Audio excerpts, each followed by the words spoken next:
वैसे जरूरी नहीं है, लेकिन वीडियो को लाइक या फिर डिसलाइक करने की कोशिश जरूर किया करें। तो जैसे इस मूवी का स्टार्ट होता है, हमें मूवी का मेन कैरेक्टर सियोंग दिखाया जाता है और उसकी बेटी का बर्थडे होता है। इसीलिए सियोंग की मदर उसे कुछ पैसे देती है ताकि वो अपनी बेटी को डिनर पर ले जा सके। लेकिन अब सियोंग को और पैसों की जरूरत होती है, तो इसीलिए वो अपनी मदर का एटीएम कार्ड चुरा लेता है। इसके बाद वो अपनी मदर के सारे पैसे चुरा लेता है और पैसों को वो लगा देता है हॉर्स राइडिंग में, और इस गेम में वो 4 मिलियन वॉन जीत जाता है। अब सियोंग ने एक कंपनी से बहुत सारे पैसे उधार ले रखे थे, तो इसीलिए वही लोग उसके पीछे पड़ जाते हैं। इसके बाद वो सियोंग को पकड़ ही लेते हैं और वो उसे काफी मारते हैं। और जब सियोंग उनके पैसे लुटाने के लिए अपने पॉकेट्स चेक करता है, तो वो देखता है कि उसके पास तो पैसे हैं ही नहीं, यानी वो वाले पैसे जिसने हॉर्स राइडिंग में जीते थे। और तब उसे याद आता है कि जब वो इन लोगों से बचकर भाग रहा था तो वो एक लड़की से टकरा गया था, तो जरूर उसी लड़की ने ही उसकी जेब काट ली। अब क्योंकि सियोंग के पास पैसे तो होते ही नहीं, तो इसीलिए वो लोग उसे 1 महीने का और टाइम देते हैं जिसमें कि वो उनके पैसे लुटा दे। इसके बाद सियोंग कुछ पैसों का अरेंज करता है और अपनी बेटी को डिनर पर ले जाता है। इसके बाद सियोंग जल्दी से स्टेशन पर पहुंचता है, लेकिन अनलकीली उसकी ट्रेन तो मिस हो गई थी। और जब सियोंग वहां पर बैठकर ट्रेन के आने का वेट कर रहा था कि तभी अचानक से उसके पास एक आदमी आता है, और ये अननोन पर्सन था, यानी सियोंग उसके बारे में कुछ नहीं जानता था। फिर वो अननोन पर्सन सियोंग को कहता है कि मैं तुम्हारे साथ एक गेम खेलना चाहता हूँ। वो सियोंग को कहता है कि अगर तुम इस गेम में जीत गए तो मैं तुम्हें 1 लाख वॉन दूंगा। तब इतने सारे पैसों का सुनकर सियोंग के गेम खेलने के लिए एग्री हो जाता है। इसके बाद सियोंग काफी मार खाने के बाद ये गेम जीत जाता है, यानी वो 1 लाख वॉन हासिल कर लेता है। इसके बाद वो अननोन पर्सन सियोंग को एक कार्ड देता है, ये कहते हुए कि अगर तुम और पैसे जीतना चाहते हो तो इस कार्ड पर जो नंबर लिखा हुआ है उस पर कांटेक्ट करना। इसके बाद सियोंग जब अपने घर जाता है तो उसकी मदर उसे कहती है कि तुम्हारी बेटी अगले साल अपने स्टेप फादर के साथ यूएस में शिफ्ट हो रही है। यहाँ पर हमें ये पता चलता है कि सियोंग की डिवोर्स हो गई है और उसकी वाइफ ने दूसरी शादी भी कर ली है। लेकिन सियोंग कभी भी ये नहीं चाहता था कि उसकी बेटी उससे दूर जाए, लेकिन उसे बहुत सारे पैसे चाहिए होते हैं अपनी बेटी की कस्टडी वापस लेने के लिए, तो इसीलिए सियोंग उस कार्ड वाले नंबर पर कॉल करता है। इसके बाद सियोंग को एक गाड़ी में लाया जाता है जहाँ पर और भी लोग थे, लेकिन फिर उन सारे लोगों को बेहोश कर दिया जाता है। और जब उन सब लोगों की आंख खुलती है तो वो खुद को एक फैसिलिटी में पाते हैं जहाँ टोटल 456 लोग थे, और वो वहाँ पर एज अ प्लेयर थे क्योंकि उन सबको एक यूनिफॉर्म भी पहनाया हुआ था। इस फैसिलिटी का होस्ट यानी लीडर एक आदमी था जो कि फ्रंट मैन था वहाँ पर, और वो सब पर नजर रख रहा था। अब यहाँ पर एक कॉमन चीज थी कि जितने भी लोगों को वहाँ पर लाया गया था उन सब ने कर्जे लिए हुए थे बहुत ज्यादा। सियोंग वहाँ पर प्लेयर नंबर 1 से मिलता है जो कि एक बूढ़ा आदमी था। उस बूढ़े आदमी को ब्रेन ट्यूमर था, यही वजह थी कि वो यहाँ पर आया था क्योंकि उसकी लाइफ तो वैसे भी खत्म ही होने वाली थी। इसके बाद वहाँ पर 2 प्लेयर्स जिनमें लड़की का नाम सैब्यूक और लड़के का नाम जेंग होता है, उनके बीच फाइट होती है। अब यहाँ पर सैब्यूक वही लड़की थी जो सियोंग के पैसे लेकर भाग गई थी, यानी उसी ने उसकी जेब काटी थी। सियोंग तो उसे देखते ही पहचान लेता है, इसीलिए वो अपने पैसे मांगने के लिए उसके पास जाता है। तभी वहाँ पर कुछ गार्ड्स आ जाते हैं जिन्होंने पिंक कलर का यूनिफॉर्म पहना था और उनके फेस अच्छी तरह से कवर्ड थे। गार्ड्स उन सभी प्लेयर्स को बताते हैं कि तुम्हें यहाँ पर टोटल 6 गेम्स खेलनी होंगी और जो इस गेम का विनर होगा उसे बहुत सारे पैसे मिलेंगे।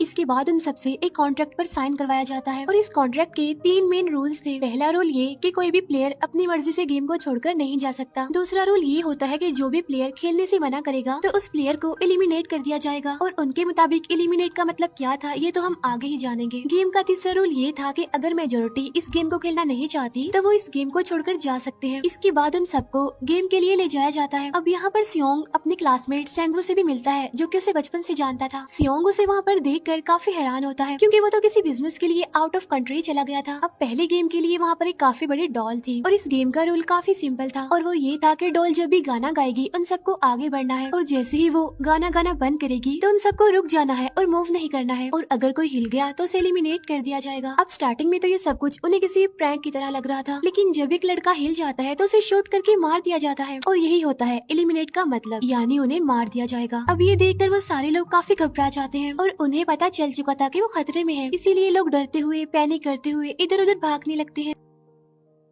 लेकिन अब क्योंकि गेम का रूल था इसीलिए जो भी हिलता है उसे मार दिया जाता है, और जितने भी सर्वाइवर होते हैं वो किसी न किसी तरह इस गेम को कंप्लीट कर ही लेते हैं। लेकिन जो लोग मर जाते हैं उनकी डेड बॉडीज को वहाँ से ले जाया जाता है, और अब 456 प्लेयर्स में से सिर्फ 255 ही रह गए थे। अब क्योंकि वो सारे प्लेयर्स इतना ज्यादा डर जाते हैं कि अब कोई भी गेम खेलना नहीं चाहता था। लेकिन जैसा कि रूल नंबर 3 था कि अगर मेजोरिटी चाहे तो वो ये गेम स्किप कर सकती है, तो इसीलिए उनका लीडर यानी फ्रंट मैन वोटिंग करवाता है। लेकिन इससे पहले उन्हें प्राइज मनी दिखाई जाती है, यानी जो विनर को मिलेगी। लेकिन इन केस अगर कोई गेम को छोड़कर चला जाएगा तो ये सारे पैसे मरे हुए प्लेयर्स की फैमिलीज को मिल जाएंगे और ये prize money total 45 billion won होती है। इसके बाद वोटिंग करवाई जाती है जिसमें मेजोरिटी इस गेम को खेलना नहीं चाहती थी, तो इसीलिए गेम को यहीं पर स्टॉप कर दिया जाता है। लेकिन अगर कभी फ्यूचर में वो लोग चाहें तो इस गेम को रिज्वाइन कर सकते हैं। इसके बाद सभी लोगों को उनके घरों पर छोड़ दिया जाता है। नेक्स्ट डे सियोंग पुलिस स्टेशन जाता है और वहाँ पर वो पुलिस को सारी बात बता देता है, लेकिन उन लोगों को सियोंग की बातों पर यकीन नहीं होता और उल्टा वो लोग उसे पागल समझने लग जाते हैं। इसके बाद सियोंग उन्हें वही वाला कार्ड दिखाता है, लेकिन हैरान कर देने वाली बात तो ये है कि उस पर जो नंबर था वो रॉन्ग था। इसके बाद सियोंग जब घर जाता है तो उसकी मदर वहाँ पर नहीं होती। उधर सियोंग का क्लासमेट सेंगवू अपनी मदर को छुप कर देख रहा होता है और तभी वहाँ पर सियोंग भी आ जाता है। यहाँ पर सेंगवू अपसेट होते हुए सियोंग को बताता है कि मेरे ऊपर 6 बिलियन का कर्ज है। वो बताता है कि मैंने क्लाइंट्स के पैसे लेकर स्टॉक मार्जिन में लगा दिए थे, लेकिन अनलकीली वो सारे पैसे डूब गए। और तभी सियोंग के पास हॉस्पिटल से कॉल आती है। सियोंग की मदर का पाँव काफी इंजर्ड था, लेकिन डायबिटीज का ट्रीटमेंट न होने की वजह से उनकी चोट और ज्यादा बढ़ गई। तब डॉक्टर सियोंग को बताते हैं कि तुम्हारी मदर का ट्रीटमेंट हो सकता है, लेकिन इसके लिए हमें इनका पाँव काटना होगा। लेकिन इस ऑपरेशन में बहुत सारे पैसे लगने वाले थे, लेकिन जाहिर सी बात है सियोंग के पास इतने पैसे तो होते नहीं। इवन उसने तो अपनी मदर के इंश्योरेंस के पैसे भी उड़ा दिए थे। तब इसीलिए सियोंग पैसे मांगने के लिए अपनी वाइफ के पास जाता है, लेकिन उसकी वाइफ उसे पैसे देने से इनकार कर देती है। फिर उसकी वाइफ अपने हस्बैंड को बताती है कि सियोंग आया था पैसे मांगने के लिए, और तभी उसका हस्बैंड सियोंग को पैसे देने आता है। साथ साथ उसे ये भी कहता है कि मेरी फैमिली से दूर रहो, लेकिन सियोंग उसे मारने लगता है और तभी उसकी बेटी भी वहाँ पर आ जाती है। इसके बाद सियोंग का एक फ्रेंड अपने बॉस के पास पैसे मांगने जाता है, लेकिन उसका बॉस उसे पैसे देने से मना कर देता है, तो इसीलिए उन दोनों के बीच फाइट होने लगती है। इस फाइट के दौरान उसके बॉस का हाथ मशीन में आ जाता है, तो मौके का फायदा उठाकर सियोंग का फ्रेंड पैसे लेकर वहाँ से भाग जाता है। फिर इसके बाद सियोंग का फ्रेंड अपने घर आकर अपनी वाइफ को कहता है कि पहली फ्लाइट लो और जाओ यहाँ से। इसके बाद सईब्यूक एक एजेंट से मिलती है, क्योंकि उसने अपनी मदर को नॉर्थ एरिया से साउथ एरिया में लाना था। सईब्यूक वही लड़की जिसने सियोंग की जेब काटी थी, लेकिन यहाँ अपनी मदर को लाने के लिए सईब्यूक को बहुत सारे पैसों की जरूरत थी। अब सईब्यूक का एक छोटा भाई भी होता है, जिससे उसने प्रॉमिस किया होता है कि मैं मदर को जरूर ले आऊंगी। इसके बाद हमें एक ऑफिसर दिखाया जाता है और इस ऑफिसर का भाई कुछ टाइम से मिसिंग था, इसीलिए वो ऑफिसर अपने भाई के घर जाता है, जहाँ उसे पता चलता है कि उसका भाई तो पिछले कुछ दिनों से अपने घर पर भी नहीं आया। और जब वो ऑफिसर घर को चेक कर रहा होता है तो उसे एक कार्ड मिलता है वहाँ पर, और इस ऑफिसर ने सेम ऐसा ही कार्ड पुलिस स्टेशन में सियोंग के पास भी देखा था, तो इसीलिए वो ऑफिसर सियोंग के पास जाकर उससे इस बारे में पूछता है, लेकिन सियोंग उसे कुछ नहीं बताता। इसके बाद सियोंग जब अपने घर जाता है तो उसे वो कार्ड दोबारा मिल जाता है वहाँ पर। अब सियोंग डिसाइड करता है कि वो दोबारा से उस गेम को ज्वाइन करेगा, इसीलिए सभी प्लेयर्स को एक शिप के पास ले जाया जाता है। इधर ही वो ऑफिसर भी गाड़ियों का पीछा करते हुए उस शिप तक आ जाता है। वो एक गार्ड को मारकर उसे पानी में फेंक देता है। इसके बाद उन सभी प्लेयर्स को एक आइलैंड पर मौजूद फैसिलिटी में लाया जाता है। अब यहाँ पर उन्हें जरा भी अंदाजा नहीं था कि अगला गेम कौन सा होगा और उसे कैसे खेला जाएगा। इसके बाद वो लोग अपनी अलग अलग टीम्स बना लेते हैं। रात को सईब्यूक और उसकी फीमेल फ्रेंड वॉशरूम जाते हैं। यहाँ पर सईब्यूक गार्ड्स की नजरों से बचते हुए उस फैसिलिटी को एक्सप्लोर करने लगती है। तभी वो देखती है कि गार्ड्स बड़े बड़े बर्तनों में कुछ बना रहे हैं,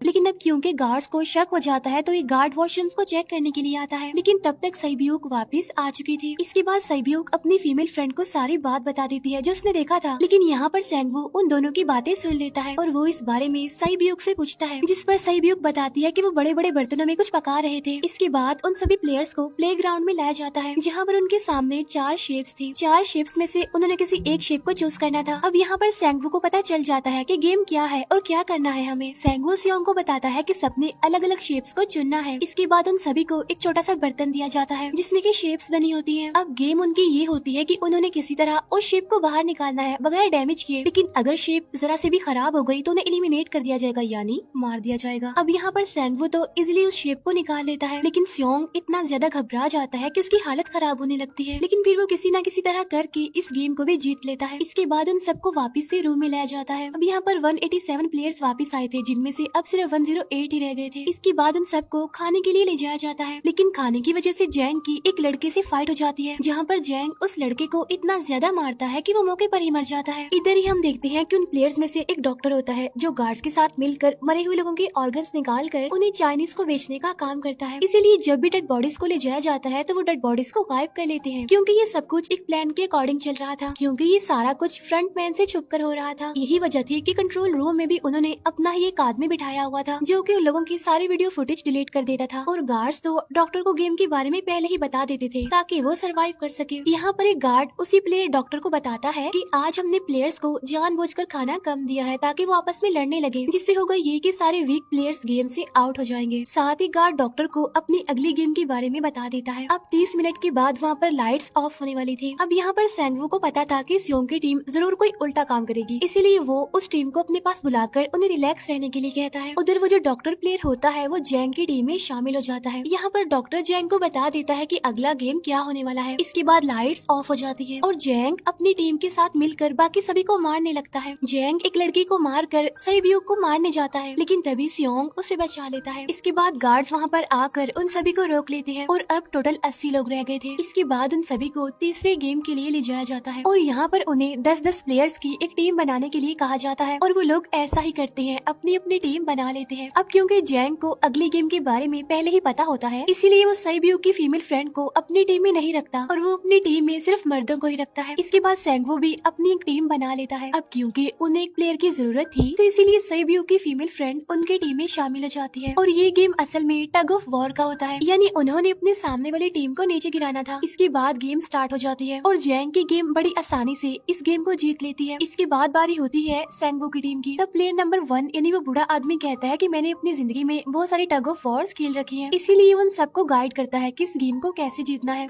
तो इसीलिए वो लोग किसी न किसी तरह करके इस गेम को जीत जाते हैं। फिर दिखाया जाता है कि 30 मिनट के बाद दोबारा से लाइट्स ऑफ हो जाएंगी, जिस पर सैंगवू उन सबको कहता है कि रेडी रहना। तो इसीलिए वो डिसाइड करते हैं कि एक एक करके हम पहरा देंगे। अब जैंग की टीम में एक से बढ़कर एक चालाक प्लेयर था, तो इसीलिए जैंग को डर होता है कि कहीं उसकी टीम उसे ही साइड पर न लगा दे, यानी उसे ही अपने रास्ते से न हटा दे।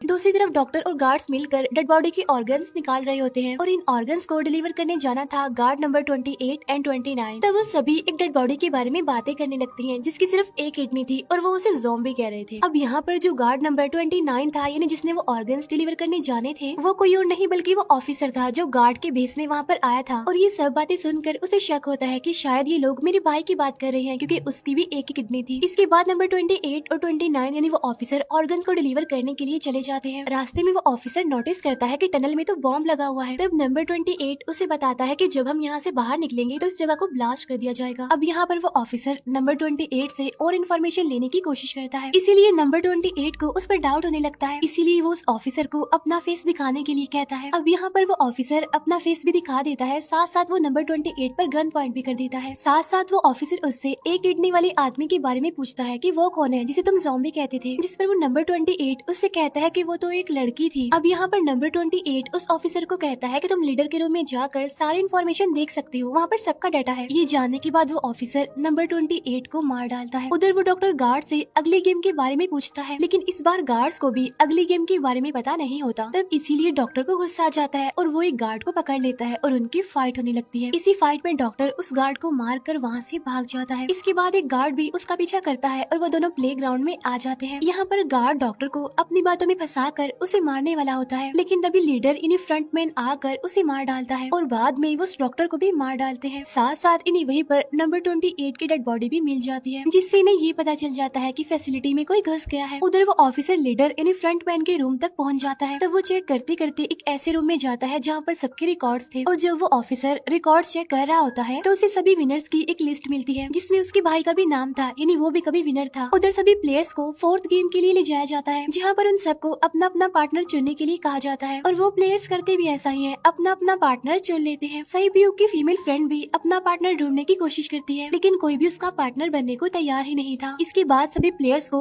10-10 मार्बल्स दिए जाते हैं। असल में ये गेम ऐसी होती है कि एक प्लेयर को अपने पार्टनर से सारे मार्बल्स लेने होते हैं बगैर कोई जोर जबरदस्ती किए, और जो दूसरा पर्सन होगा यानी जिसके पास मार्बल्स नहीं होंगे उसे मार दिया जाएगा। फिर सैंगवू और सियोंग का फ्रेंड ऑड और इवन का गेम खेलते हैं, जिसमें कि उन्होंने गेस करना था कि सामने वाले के हाथ में कितने मार्बल्स हैं। अब यहाँ पर सियोंग का फ्रेंड सैंगवू के सारे मार्बल्स जीत जाता है, जिसकी वजह से लास्ट में सैंगवू के पास सिर्फ एक ही मार्बल बचता है। अब क्योंकि सैंगवू को पता चल चुका था कि अब वो बच नहीं पाएगा, इसीलिए वो सियोंग के फ्रेंड को अपनी बातों में फंसा कर उसे ये यकीन दिलाता है कि अगर हम में से कोई भी हार गया तो हारे हुए लोगों का मैच दोबारा करवाया जाएगा। अब यहाँ पर सैंगवू धोखे से सियोंग के फ्रेंड के सारे मार्बल्स चेंज कर देता है। इसके बाद सैंगवू मार्बल्स लेकर गार्ड को दे देता है और वहाँ से बाहर चला जाता है। और जब सियोंग का फ्रेंड मार्बल्स चेक करता है तो वहाँ पर पत्थर होते हैं। उधर प्लेयर नंबर 1 यानी उस बूढ़े आदमी की हालत खराब हो रही थी, इसीलिए वो तो इधर उधर घूम रहा था, लेकिन सियोंग किसी तरह उसे खेलने के लिए एग्री कर लेता है। अब यहाँ पर वो दोनों यानी वो बूढ़ा आदमी और सियोंग भी इवन आउट खेलते हैं। अब इनमें से वो बूढ़ा आदमी सियोंग के सारे मार्बल्स जीत जाता है, लेकिन लास्ट राउंड में वो बूढ़ा आदमी भूल जाता है कि उसने क्या चूज किया था। तो यहाँ पर सियोंग उसी बातों में फंसा कर उसके सारे मार्बल्स ले लेता है, लेकिन यकीन मानिए कि वो बूढ़ा आदमी काफी चालाक था। उसने एक मार्बल अपने पास ही रखा हुआ था और वो दोबारा से इधर उधर घूमने लगता है। अब यहाँ पर सियोंग उसे रिक्वेस्ट करता है कि प्लीज मेरे साथ एक और गेम खेलो ना। तब यहाँ पर वो बूढ़ा आदमी कहता है कि मुझे पता है कि तुमने सारे मार्बल्स धोखे से लिए हैं मुझसे। वो कहता है कि मुझे सब पता था, बस मैं पागल बनने की एक्टिंग कर रहा था।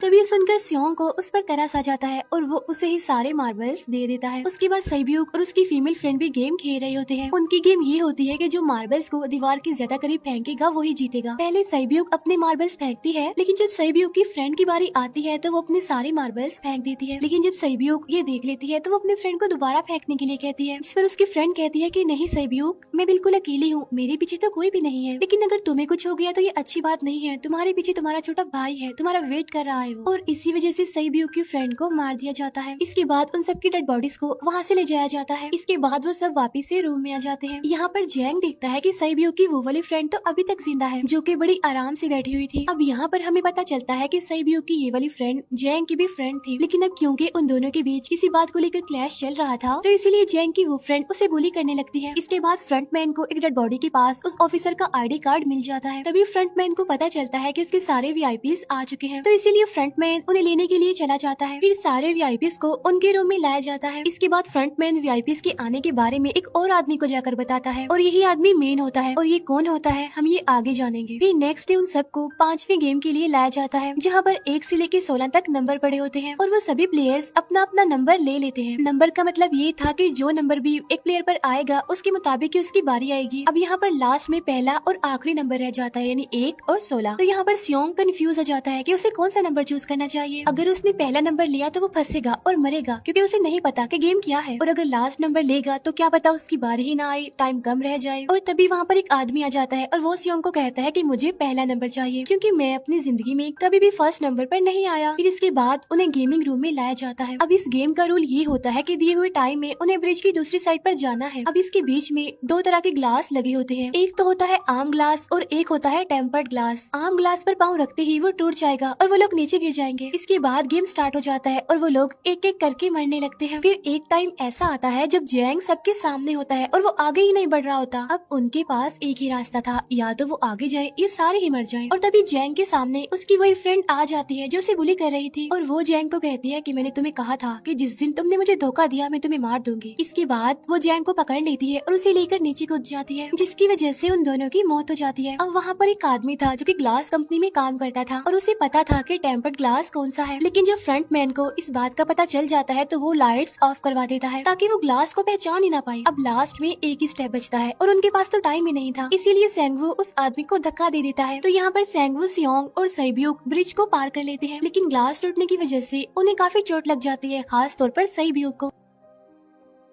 उधर उस ऑफिसर ने एक सर्वेंट को मारकर उसकी जगह खुद ले ली थी। अब एक VIP को उस ऑफिसर पर शक होता है और वो उसे कहता है कि अपना मास्क रिमूव करो, लेकिन वो ऑफिसर कहता है कि ठीक है, लेकिन मैं अंदर जाकर अपना मास्क रिमूव करूंगा। इसके बाद वो ऑफिसर उस VIP को लेकर अंदर चला जाता है। अंदर जाकर वो ऑफिसर उस VIP को बेहोश कर देता है और इस बात का पता फ्रंटमैन को चल जाता है, इसीलिए फ्रंटमैन उसके पीछे जाता है और वो उस ऑफिसर को देख लेता है, इसीलिए वो ऑफिसर वहाँ से भागकर आइलैंड पर आ जाता है। फ्रंटमैन भी उसका पीछा करते हुए वहाँ पर आ जाता है। अब यहाँ पर वो ऑफिसर अपने सीनियर्स को कॉल करने की कोशिश करता है, लेकिन कॉल कट हो जाती है। फिर वो ऑफिसर उन्हें सारे सबूत भेजता है, लेकिन वहाँ पर नेटवर्क नहीं था। इसके बाद फ्रंटमैन ऑफिसर को पकड़ लेता है और उसे उनके साथ चलने के लिए कहता है, लेकिन वो ऑफिसर तो उस फ्रंटमैन पर गोली चला देता है। इसके बाद फ्रंटमैन अपना मास्क उतार देता है तो वो ऑफिसर देखता है कि वहाँ पर कोई और नहीं बल्कि उसका अपना भाई है वो। इसके बाद ऑफिसर का भाई यानी फ्रंटमैन उसे शूट कर देता है और वो जाकर पानी में गिरता है। उधर ग्लास लगने की वजह से सैब्यूक काफी इंजर्ड हो गई थी और उसका बहुत सारा खून भी बह रहा होता है। इसके बाद इन सर्वाइवर्स को डिनर के लिए ले जाया जाता है और उनके पास एक एक नाइफ भी रख दिया जाता है, मतलब रात में उन तीनों में से कोई भी एक दूसरे को मार देगा। तभी सियोंग नोटिस करता है कि सईब्यू की हालत काफी खराब है, इसीलिए वो सईब्यू को कहता है कि फिक्र मत करो, हम दोनों साथ हैं और इस गेम में हम दोनों मिलकर सेंगवू को हरा देंगे। इसके बाद हम दोनों यहाँ से बाहर निकल जाएंगे और पैसों को आधा आधा डिवाइड कर लेंगे। सईब्यू उसे बताती है कि मेरा एक छोटा भाई है जिसे मैं ऑर्फनेज में छोड़कर आई हूँ और अगर हम दोनों में से कोई भी जिंदा बचकर बाहर जाएगा तो उसे उन दोनों की फैमिलीज का ख्याल रखना होगा। अब सईब्यू की हालत काफी खराब थी, उसे डॉक्टर की जरूरत थी, इसीलिए सियोंग कोई मदद लाने के लिए जाता है, लेकिन जब तक वो वापस आता है तब तक सेंगवू सईब्यू को मार चुका था। फिर नेक्स्ट डे उन दोनों को गेम नंबर 6 यानी लास्ट गेम के लिए ले जाया जाता है। गेम का रूल बड़ा ही सिंपल था कि मार दो या मर जाओ और इस गेम का नाम होता है स्क्विड गेम। इसके बाद गेम स्टार्ट हो जाती है और उन दोनों के बीच काफी फाइट होती है, लेकिन लास्ट में सेंगवू की हालत खराब होने लगती है। तभी सियोंग कहता है कि मैं इस गेम को रोकना चाहता हूँ और तभी सियोंग सेंगवू को उसके साथ चलने के लिए कहता है, लेकिन सेंगवू तो अपने आप को ही मार डालता है, जिसकी वजह से सियोंग गेम जीत जाता है। फिर फ्रंटमैन सियोंग को कहता है कि तुम बहुत अच्छा खेले, लेकिन मुझे इसकी उम्मीद नहीं थी। इसके बाद सियोंग को उसके घर पर छोड़ दिया जाता है और उसके पास एक एटीएम कार्ड भी था और जब सियोंग उस एटीएम कार्ड को जाकर चेक करता है तो वो दिखता है कि सारे पैसे उसके अकाउंट में भेज दिए जाते हैं। इसके बाद सियोंग अपने घर जाता है, लेकिन तब तक उसकी मदर की डेथ हो जाती है। इसके बाद हमें 1 साल बाद का सीन दिखाया जाता है